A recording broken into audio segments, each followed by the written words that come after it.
Great. Well, I want to make sure that we keep the price of electricity affordable, and again, especially in our rural areas in the state, especially working with rural electric co-ops. That's a huge priority. I look forward to working with you on that. Let me turn to Commissioner Clements.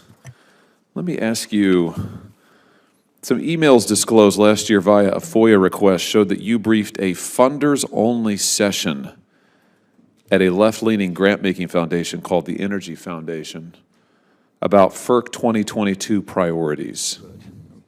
Who were the donors who attended that session?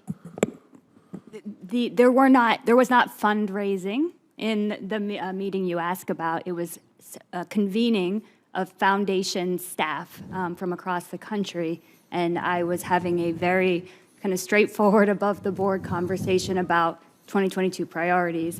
Subject to my ethics agreement and any ex parte restrictions, I have an open-door policy, so I meet with all kinds of stakeholders. I've actually never said no to a meeting between either my staff taking it or myself. Wait a minute. You said it was staff. The FOIA information says it was advertised as a funders-only session. Donors. I'm not sure. It wasn't an advertised thing. There are foundations that work together. It was briefed as a funders-only session, meaning that there were donors there. So who were the donors? I think it's important to understand that what my role to do is engage with these stakeholders. When I was invited to present to a group of foundation staff, just like when I'm invited. Hey everyone! Today I'm diving into an explosive exchange from a recent Senate hearing. Senator Josh Hawley confronted Federal Energy Regulatory Commissioner Allison Clements over her interactions with donors connected to the energy industry. It's a story that raises serious questions about ethics, transparency, and the influence of money in regulatory processes. Hawley wasted no time addressing a major concern for his home state of Missouri, the Spire pipeline in St. Louis. For years, this pipeline has been a point of contention, with residents worried about skyrocketing gas bills if it shut down. Hawley pressed Chairman Willie Phillips for assurance that the pipeline would remain operational. Chairman Phillips responded cautiously, reiterating that pipeline certifications are evaluated on a case-by-case basis.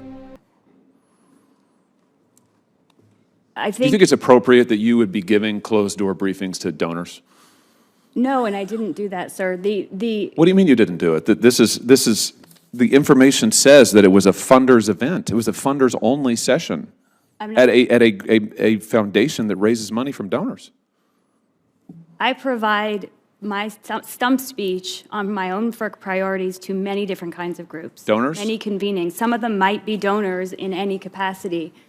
Certainly Did any of those donors who were present that day have a financial interest in the energy industry? Almost everyone I speak to has a financial interest in the energy industry. Oh, wow. Okay. So this is a normal practice of yours to speak to groups that have financial interest in your industry?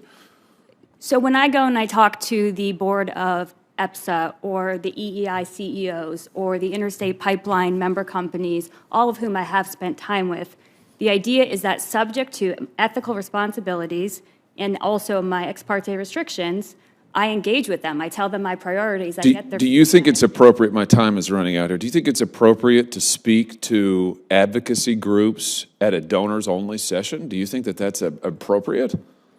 I think it is appropriate to speak with foundations who are interested in the energy. To their donor sessions? Wow.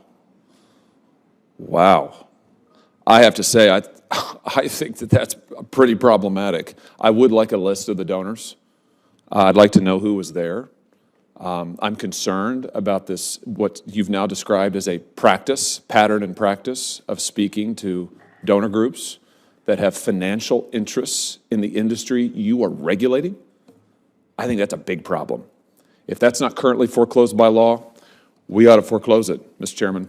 But you said that you do this on a regular basis. We'll probably follow up. I think I'm probably going to need to see a list of all the groups you've spoken to. I'm going to want to know the donors that you've spoken to. I am extremely, extremely disturbed by what you have just told me. And at a time when we have major ethics issues, we've got members of Congress buying and selling stock based on information that only they are privy to. We've got members of the executive branch who are buying and selling stock in industries that they regulate. And now we've got you speaking to donors in industries that you regulate. Senator, thank you. That's a problem. Thank you. That's a problem, Mr. Chairman. Senator Cortez. Hawley's persistence highlights how vital this issue is for Missourians facing tough economic times.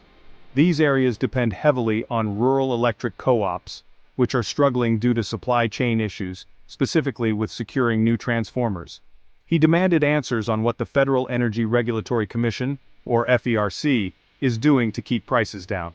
Chairman Phillips pointed to ongoing reforms aimed at long-term affordability. Emails obtained through a FOIA request revealed that donors, some with direct financial ties to the energy industry, were in attendance.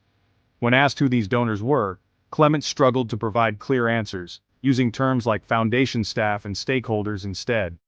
Hawley didn't let her off the hook, repeatedly pressing her for transparency about who attended and whether money was raised.